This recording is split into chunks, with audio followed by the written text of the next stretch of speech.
Suspense.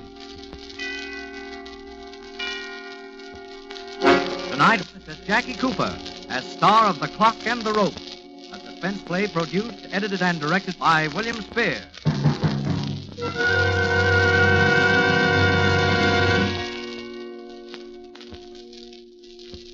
Would you like to hear the old story about the innocent man facing execution and his last-minute attempts to get a pardon and how it feels when he doesn't get it? Well, I can tell you all about it, because that's my story. There's a couple of different twists to it, of course.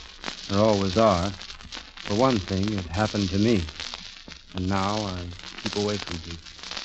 I keep away from cities and buildings. Buildings with the cells they call rooms and the doors that don't always open. I never button my collar. You'll find out why. I earn my living as a guide for hunting parties. Me, who couldn't find my way across a city park without asking a cop for directions. I never sleep indoors. I can't. And I can't stand clocks. Most of all, I can't stand clocks. It happened so fast. I told him it wasn't murder. It was self-defense. Involuntary self-defense. You know, like putting up your arm to protect yourself. But it didn't work out that way in court. That's the other different twist I told you about. They convicted me. They sentenced me to be hanged. And they hanged me.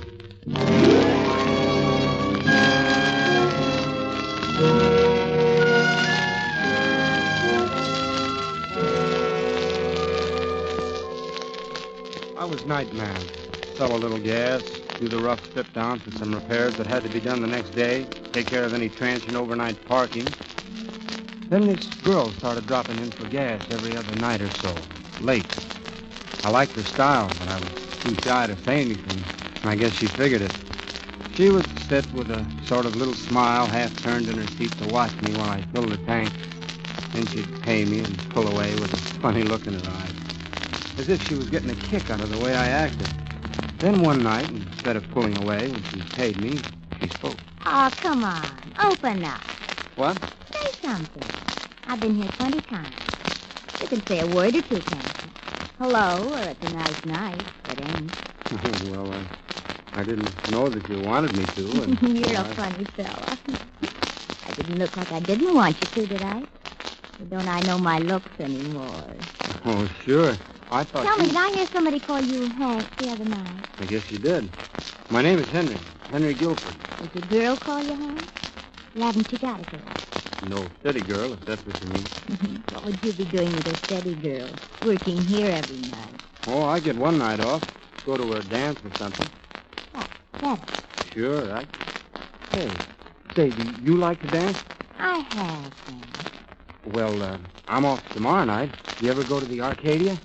They've got a good band there. I forget who it is this week. Oh, I'm sorry. Tomorrow night isn't my night off. Oh. But, I get off at midnight. Well, gee, the Arcadia closes at midnight. All the big dance places close at midnight. Well, you don't have to have a big place, do you? No. Oh, no. No, there's the Owl Inn out on Trapscott Avenue. They run late and have a pretty good little band and the booze and everything. That would be fine. Well, I could pick you up at your job, huh? No, I'm way at the other end of town, and I have to drive my car back anyway. Suppose I meet you at the Owl. I'll be there a little after midnight. I'll be there. Okay, see ya. Oh, say, what's your name? Till tomorrow night. Goodbye.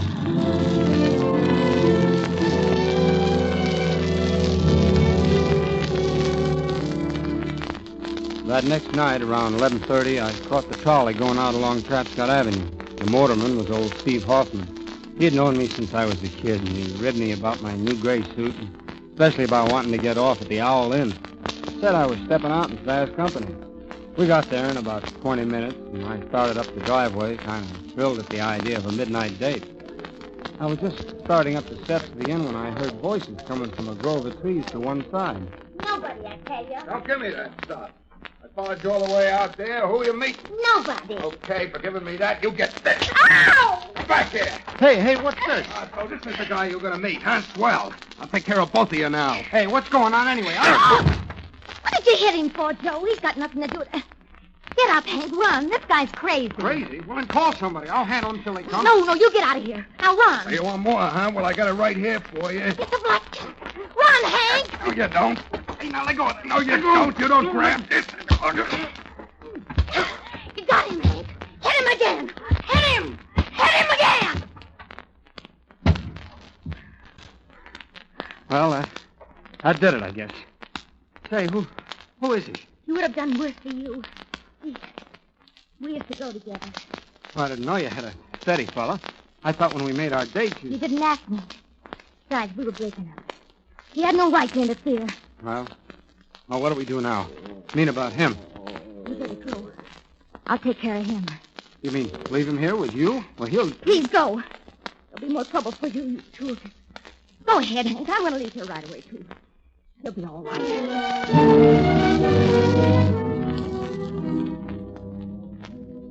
But he wasn't all right. He was dead. I knew about it hardly 2 hours later. No, she didn't come and tell me. The police came and got me. And they didn't learn about me from her either. They didn't know anything about her, and they acted like they didn't want to know. Why did you walk home? You rode out there on the trolley. Why didn't you ride back? Well, I just wanted to think, that's all. Sure, because you weren't thinking about how maybe the motorman wouldn't remember taking you out there if you didn't ride back. No, why would I do that? I've known old Steve Hoffman all my life. Is that how you found out? You're not very smart. I'm not trying to be smart. Okay. So you hit him in self-defense and to save the girl. Now, what's her name? Her name? I never got it. She didn't tell me. You had a date with a girl and you didn't even know what her name was. Well, yes. I asked her. I've seen her often, but she didn't tell me. Are you sure there was a girl? Of course. Who would I have the date with? Maybe just with the guy you killed. I never met him before. I don't even know him. You just don't know anything, do you? Well, I'll ask you a very simple question. I'm sure you can answer this one. I'll try. How much money did you take off the man you murdered? How much? Yeah, how much? And where is it? His pockets were turned inside out. You went from self-defense to help yourself.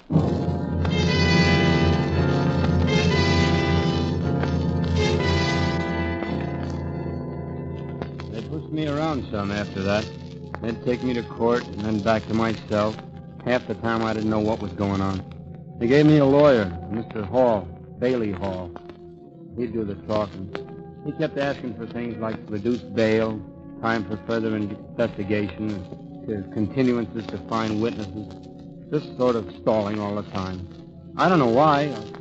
I told him I didn't have the money for any bail. And witnesses. There was only one I wanted, that girl. But he kept on, always trying to hold up things. Then one day he told me I'd been indicted. I knew what that meant, Harry. It meant I had to go on trial. For murder. That's bad, boy, bad. I've done all I could to delay indictment and trial in the hope that something would turn up, but we're in for it now. I wish you'd give me something more to work on. What do you mean? This girl you can't even name. I can't go into a court with just that. The police feel certain there never was a girl, and there's no trace of her anywhere. Well, maybe she'll show up. Show up. My boy, you've got a lot to learn. Mr. Hall, that's all I know. I can't help it. My George, if you'd never mentioned the girl and just claimed self-defense or a fight. It's the girl thing that's so bad, it makes your whole defense phony. Good Lord, boy, if you made up a girl, why didn't you make up a name? Look, I've been all through that with the police. Now, if you're going to talk that way, too, maybe we better forget the whole thing. Maybe they'll give me another attorney or none at all, for I care. Easy, boy, easy. I'm sorry I popped off, but it isn't a new attorney you need. It's a new story.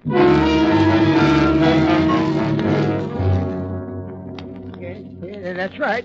Guilford rode out to the inn that night in my trolley. It was on the 4th or the 5th. Face the jury, please, and talk louder. Oh, louder. I took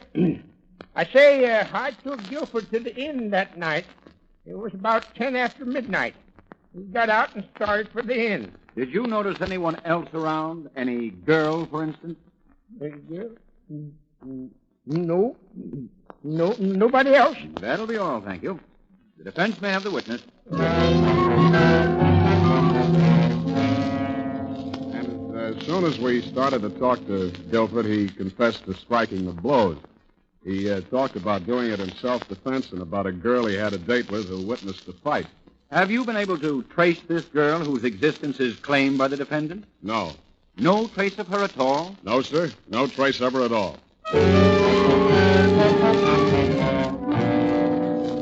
And then we come to the actual evidence, gentlemen of the jury. Where do we get the evidence? From the witnesses. And who is the state's principal witness? None other than the defendant himself. But the defendant can prove his story. He has a witness, the girl who saw it all, the girl he saved from a bad beating. Would any girl be so heartless as to leave such a benefactor in the lurch when just a word would save him? Why doesn't she appear? Why isn't she found?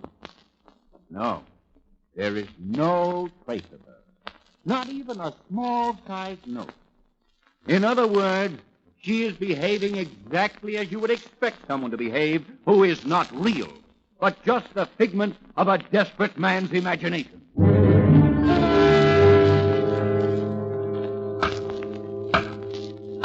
The defendant will rise. Gentlemen of the jury, have you reached the verdict? We have. What is your verdict? We, the jury, find the defendant, Henry Guilford, guilty as charged of murder in the first degree. Yes.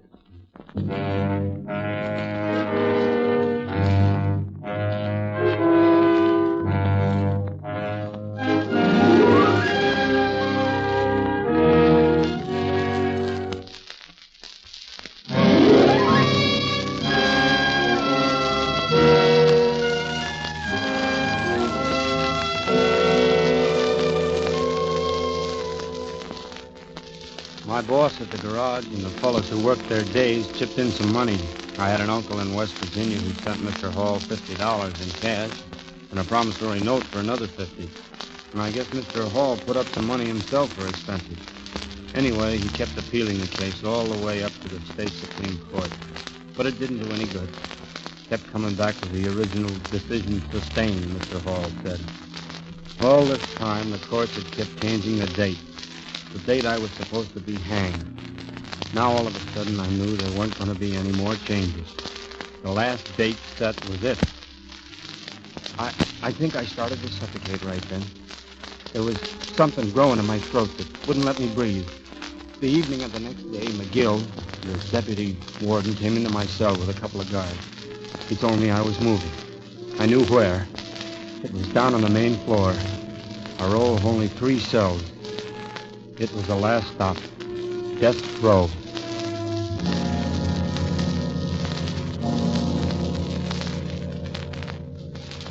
They have a team of 2 guards who live right in the cell with you the last few days. One time a prison breaks down and shows a human touch. Forget it. Or else they just want to make sure you don't go ahead and carry out the sentence on yourself. Anyway, whatever it was, I was grateful. Because now I was lonely. I was afraid. Not afraid like a man, but afraid the way a child is afraid. I was going someplace. The last place. And I was going alone.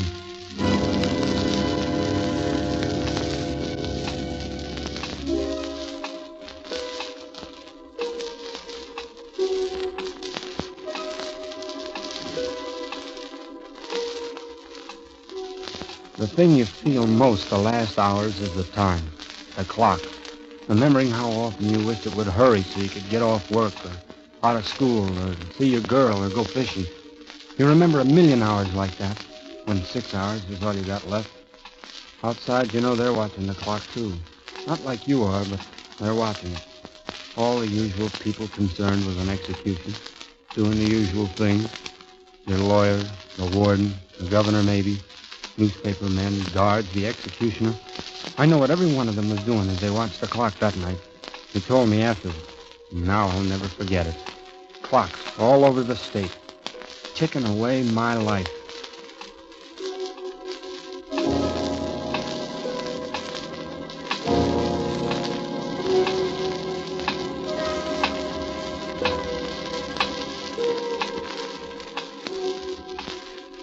You ought to get some sleep, Warden. It's only 5 hours away.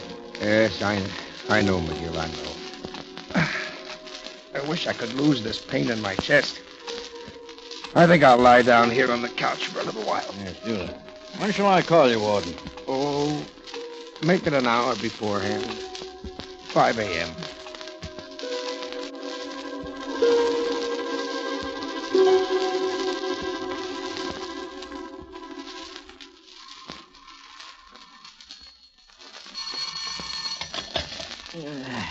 Hello? Yeah, this is Bailey Hall. Yes, I'm Guilford III. Who? You're the... Well, where have you been all this time? What? Yeah, look. You're not just some crook that's after pub... I know it's for 6 this morning. Where are you? All right, wait for me. I'll be right down. We've got about 2 hours.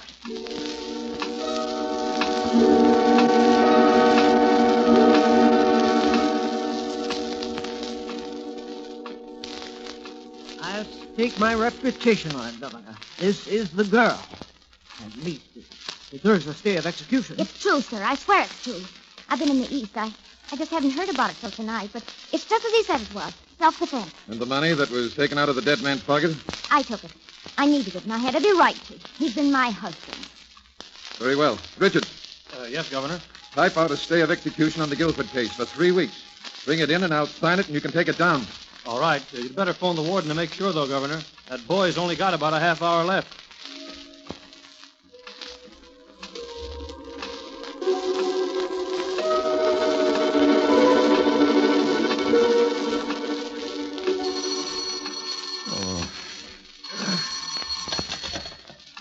Warden's office. Yes, this is Warden Barnes. Huh? Oh, yes, Governor.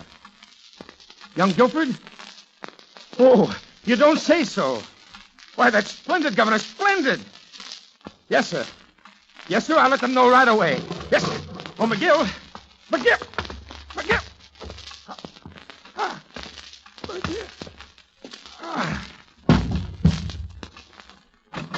Yes, Warden.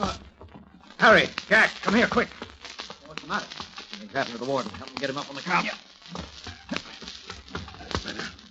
Looks like a stroke. Yeah. Call the doctor, will you? Sure. Hey, the phone's off the hook. Don't mind that. Call the doctor. Yeah, must have been a strain of this execution. I think he kind of liked the kid. Yeah.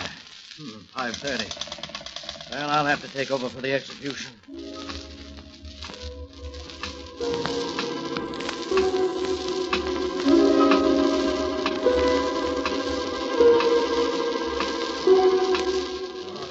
Gentlemen, it's now 10 minutes to 6.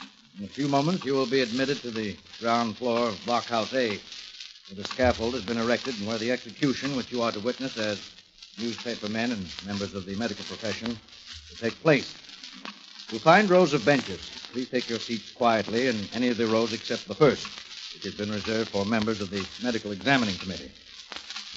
We ask you to cooperate with us in our duties and to respect the solemnity of the occasion by moving quietly, refraining from any loud conversation from the moment you enter until you leave. That's all. Thank you.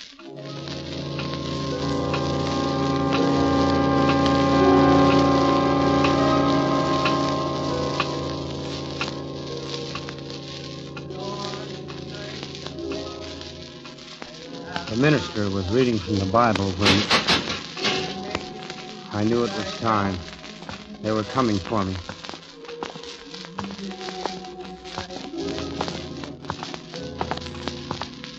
This was it, then. There was a group of guards. The deputy warden was with them. They opened my cell door. One of the guards came straight up to me. He was carrying a leather strap with a big buckle on it. I stood up. I felt him strapping my arms behind me. The minister stopped reading for a moment to say something. We'll go now, Guilford. I started to say something to the deputy, but he nodded his head at the men, and we started to move.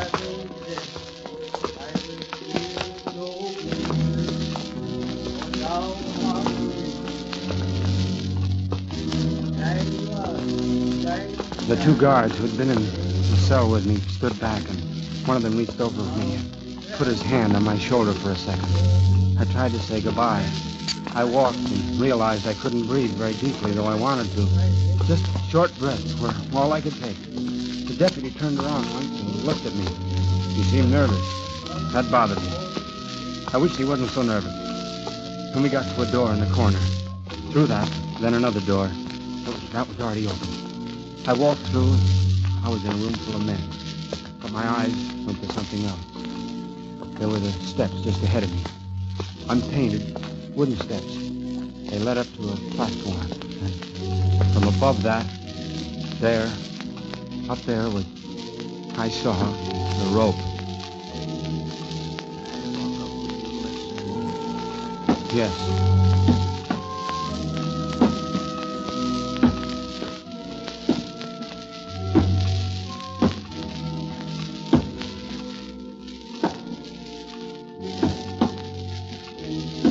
The guard who was waiting worked fast. He moved me into position. The men in the room below me now, they were looking up. There was a movement among them. One of them had fainted, fell off the bench, and landed hard. It was like in a dream. I wondered if he had hurt himself. Then I felt something over my head, and I knew the rope was being adjusted. And another guard was in front of me. He had a hood. He lifted it, and it came down over my head. Somewhere inside of me, a scream began, but my lips were closed, and I was saying to myself, hurry, hurry, hurry. Hello. Tom, don't you know better than to ring the phone now? Guilford's on the scaffold. What? Governor's missing. What? Are you sure? Crack is sprung. McGill! McGill, stop! There's a pardon! Stop it! Stop it!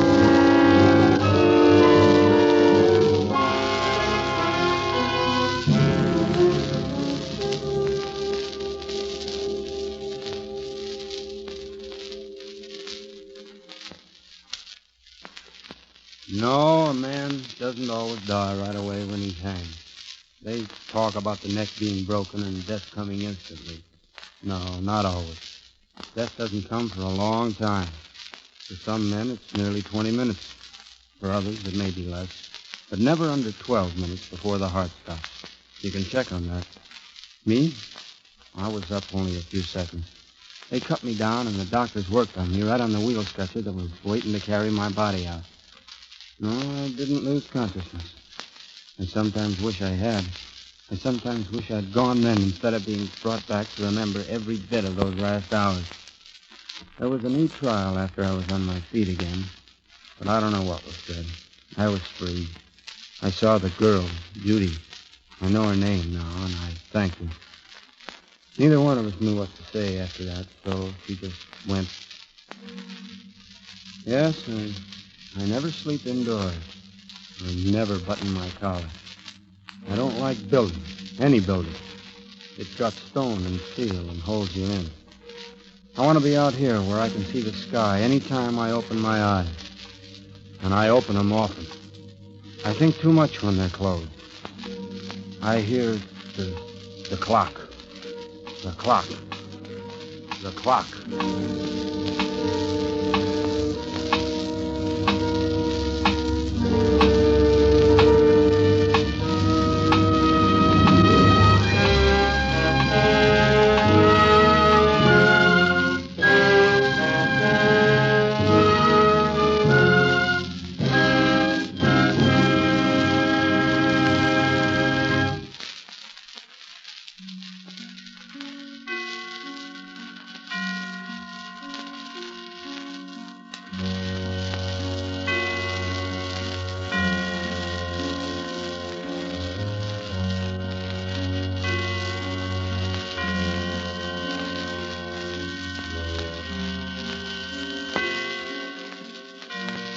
This is the Armed Forces Radio Service.